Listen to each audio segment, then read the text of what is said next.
हर्ष जमीन पर गिरी हुई तारा को उठाता है और उसका चेहरा देखता है। वहाँ खड़े सभी लोग उसका चेहरा देख रहे थे। हाय हाय, तवायफ के कदम, वो भी इस मंदिर जैसे घर में पड़े हैं। राम राम राम राम। ऐसी भी क्या मजबूरी थी गोविंद भाई साहब की, जो इस तवायफ को नाच गाने के लिए बुला लिया। तुम? तारा हर्ष को देख हैरान थी। तारा कुछ बोल पाती कि तभी रेखा उसका हाथ पकड़कर उसे दूर करती है। बेटा, तू इससे दूर ही रहे, मत छू इसे। हे जी, मेहमानों को भी भेज दीजिए, घर की बात घर में ही रहे तो अच्छा है। और सब मेहमान भेज दिए जाते हैं। आखिर इस घर में हो क्या रहा है? और ये तवायफ क्या लगा रखा था इन बेवकूफों ने? अब कोई कुछ बोलेगा भी या नहीं? तेरे बाबा उठाकर लाए हैं एक तवायफ को इस घर में। ये है तवायफ, माला हवेली की तवायफ तारा। तू ही पूछ इनसे। हर्ष ये सुनकर हैरान हो जाता है। वह तारा की ओर बस देखता हुआ जा रहा था। उधर तारा को पहली बार तवायफ शब्द गाली की तरह चुभ रहा था। तवायफ तवायफ तवायफ, हाँ हूँ मैं एक तवायफ। नाचती भी हूँ, गाती भी हूँ, रात में लोगों की भीड़ भी बुलाती हूँ। तो मुझे तवायफ बनाया किसने? इन मर्दों की भूख ने। ये जो मर्द अपनी पत्नी का आंचल छोड़कर दूसरी औरत के पल्लू में जाकर छिपते हैं, वो बनाते हैं हमें तवायफ। आज खुद से पूछना पड़ रहा है कि क्या तवायफ होना इतना भी बुरा है? जो ये सब लोग जिनसे मैं कभी मिली नहीं, जानती तक नहीं, सब मुझसे घृणा से देख रहे थे। और क्या, तवायफ होना बुरा ही तो है। शरीफ घर की लड़कियां ये सब काम नहीं करती। अच्छा रंजीत बाबू, और शरीफ घर के मर्द कोठे के चारों ओर मंडराते रहे, वो चलेगा, पर वो मर्द है ना, उनकी तो बस जेब करती है। अरे हम औरतों का तो बदन करता है, बदन। अपनी पेट की भूख को शांत करने के लिए हम तवायफे हर रात कितना जलती है, तुम सबको क्या अंदाजा। पर आप तो जानते होंगे न रंजीत बाबू, आपका तो आना जाना लगा ही रहता है माला की हवेली में। रेखा और हर्ष रंजीत को घूर कर देखते हैं। ये आप लोग मुझे ऐसे क्यों देख रहे हैं? भाई साहब से पूछिए, आखिर तवायफ को यहाँ उठाकर क्यों लाए हैं? अब तो चुप्पी तोड़िए जी। ऐसी क्या मजबूरी थी जो घर में मेरी सौत ले आए हैं, वो भी तवायफ? हाँ, ले आया घर में तवायफ, क्योंकि इसने मुझे मजबूर कर दिया था। इन लड़कियों ने पैसे ऐंठने का धंधा कर लिया है। मैं तो अच्छा भला उस ओर से जा रहा था कि उस माला ने मुझसे पैसे लेने के लिए इसको मेरे गले में डाल दिया और कहने लगी अगर ऐसा नहीं किया तो पुलिस में ले जाकर कहेगी कि मैंने इसके साथ कैसे कैसे गलत काम किए हैं। बताओ मैं क्या करता? मैं क्या करता रेखा, हर्ष, मैं क्या करता? मुझे मेरा स्वर्ग सा घर बचाने के लिए ये बात माननी पड़ी। सोचा इस मंदिर की चौखट पर पाँव रखेगी तो उस घटिया जिंदगी को बाहर ही छोड़ देगी, मगर एक तवायफ अपनी जात कभी नहीं भूलेगी, कभी नहीं। बस बाबा बस, अगर यही बात है और तारा को यही रहना है तो ये रहेगी, यही रहेगी। मगर अब इस घर में तवायफ शब्द कोई नहीं बोलेगा, कोई भी नहीं। तो भैया मैं तारा को क्या बुलाऊं, छोटी भाभी या फिर? गोविंद रंजीत की ओर घूर कर देखता है। तारा रोती हुई कमरे में चली जाती है और उधर चालाक गोविंद अपनी चाल चल ही चुका था। तारा को खुद से सोने के पिंजरे में कैद कर ये जताने लगा कि तारा ने उसे फंसाया है। रेखा उदास होकर गोविंद को गले लगाती है। मैं तो डर ही गई थी, दुनिया चाहे जो भी बोले, आप मेरे लिए देवता हैं और रहेंगे। बस उस लड़की से थोड़ा दूर रहना है।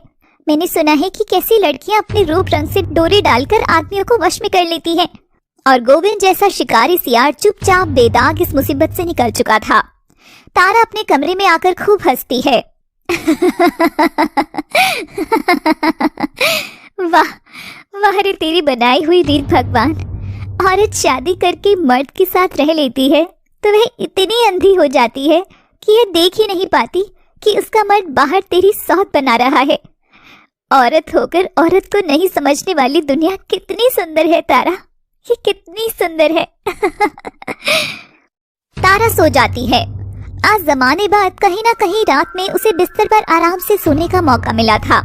आज उसे कोई नहीं नोच रहा था। आज कोई भी दरवाजे पर आकर उसका सौदा नहीं कर रहा था। मगर आखिर कब तक? तारा के कमरे का दरवाजा खुलता है और आहिस्ता से कोई अंदर आता है। वह तारा को सोते हुए देख रहा था। अचानक वह तारा के ऊपर झपट पड़ता है और उसका मुंह दबा देता है। मत करो, आज मत छू मुझे, मैं बस थोड़ी देर सोना चाहती हूँ। और तभी वह कमरे की रोशनी जला देता है। वह गोविंद नहीं, हर्ष था। हर्ष और तारा एक दूसरे को देखते हैं, पर तारा की आंखों में हया भरी हुई थी। तारा, ये सब आखिर तुमने मेरा इंतजार क्यों नहीं किया? और ये तवायफ, ये सौदा, ये ब्लैकमेलिंग, ये सब आखिर क्या है? तारा कुछ नहीं बोलती है, मगर हर्ष तारा का चेहरा उठाकर अपनी ओर करता है। ये तब की बात है जब आलीशान हवेली की खिड़की से तारा आसमान को छूने का ख्वाब देखने लगी थी। तारा, क्या कर रही है? आदमी लोगों का जमावड़ा शुरू हो गया है, अब जल्दी से चल, सबसे ऊंचा दाम तो तुझ पर ही लगेगा। खजरी, रुक, वहाँ क्या है? उस ओर जहाँ आसमान जमीन को छूता हुआ नजर आ रहा है, मुझे वहाँ जाना है। कजरी, तेरा दिमाग खराब हो गया है तारा। माला ताई हमें चौखट पार नहीं करने देती और तू गगन छूने निकलेगी, छल्ली कहीं की। हाँ, चल अब। मगर तारा के इरादे तारा के सपनों से भी मजबूत थे। उस दिन भी तारा की सबसे ज्यादा बोली लगी। जितने मोटे पैसे, उतना ही मोटा वो आदमी भी था, जिसकी उम्र शायद 50 से ऊपर थी। मगर तवाइफों को चुनाव करने की कहाँ इजाजत होती है? चुनाव तो ये मर्द करते हैं। ये सुंदर है, ये कम सुंदर है, ये मोटी है, ये नाटी है, रंग में काली है, गोरी नहीं है। इसी सब चीजों का दाम लगता था, जिसमें तारा सबसे खूबसूरत और पसंदीदा थी। तारा उस मोटे सेठ के साथ कमरे में चली जाती है। रात को तारा उठती है तो सेठ उसके आधे बिस्तर पर फैला पड़ा था। वह उठकर खिड़की के पास जाती है और फिर से आसमान निहारने लगती है। कजरी के दरवाजे पर खटखट होती है। वह हड़बड़ाई सी उठती है और दरवाजा खोलती है तो दरवाजे पर तारा चेहरा ढके खड़ी थी। ये सब क्या है? चल कजरी, आज हमारी नीले गगन को छूने की बारी है। कजरी उसे मना करती है, मगर तारा जिद करके उसे ले चलती है और दोनों शहर दूर वादियों में पहुंच जाते हैं। सच में ऐसा ही लग रहा था जैसे पहाड़ आसमान को चूम रहा हो। कजरी, तू भी झूम ले इस खुली हवा में, इस हवा को महसूस कर। यहाँ कोई सौदेबाजी नहीं होगी। काश हर तवायफ इतनी बेखौफ होकर बाजार में भी चल सके। तारा और कजरी चले जाते हैं, मगर वहाँ कोई और भी था जो इन्हें दूर से देख रहा था। हर्ष दूरबीन से तारा को झूमता देखता है और बस देखता ही रह जाता है। यार भाई सुन, इस मौसम में यहाँ वादियों में कोई परी वगैरह भी आती है क्या? अगले दिन भी तारा वहीं लौट आती है, मगर आज वो अकेली थी। सुबह ठीक से हुई भी नहीं थी, सूरज उगने को था। अभी तारा को ऐसा लगा जैसे उससे कोई छू रहा हो। वह घबराकर चीखती है, कौन कौन है?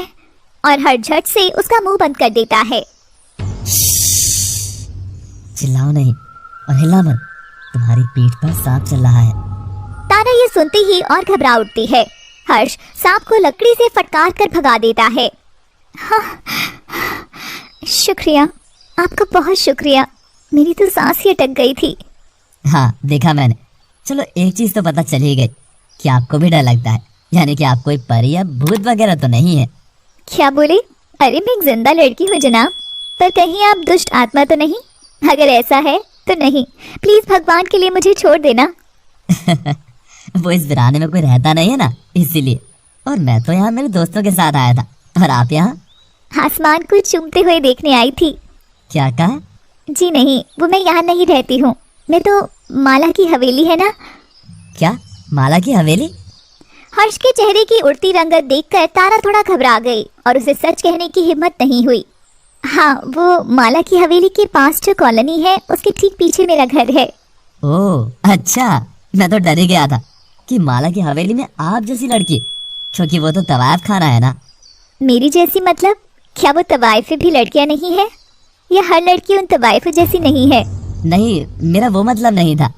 वो बचपन से ही हमें कभी माला की हवेली की ओर जाने नहीं दिया गया।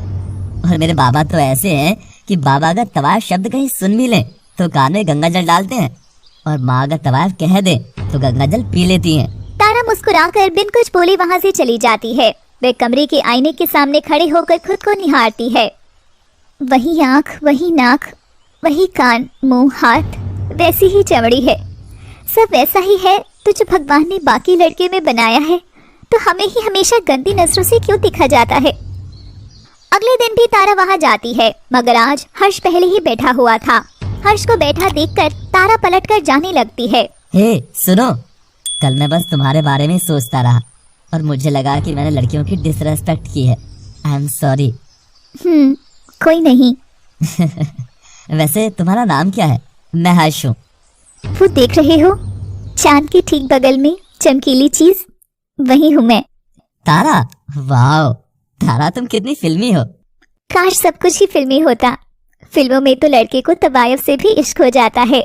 सुना है मर्द अगर मोहब्बत कर ले तो तवायफ के लिए भी लड़ जाता है। तारा की बात सुन हर्ष उसको देखता ही रह जाता है। आज तक ऐसी बातें करने वाली लड़की उसने पहले कहीं नहीं देखी थी, मगर जब हर्ष तारा का सच जानेगा तो क्या वे फिर भी उसे अपनाएगा या नहीं, जानने के लिए देखिए तवायफ।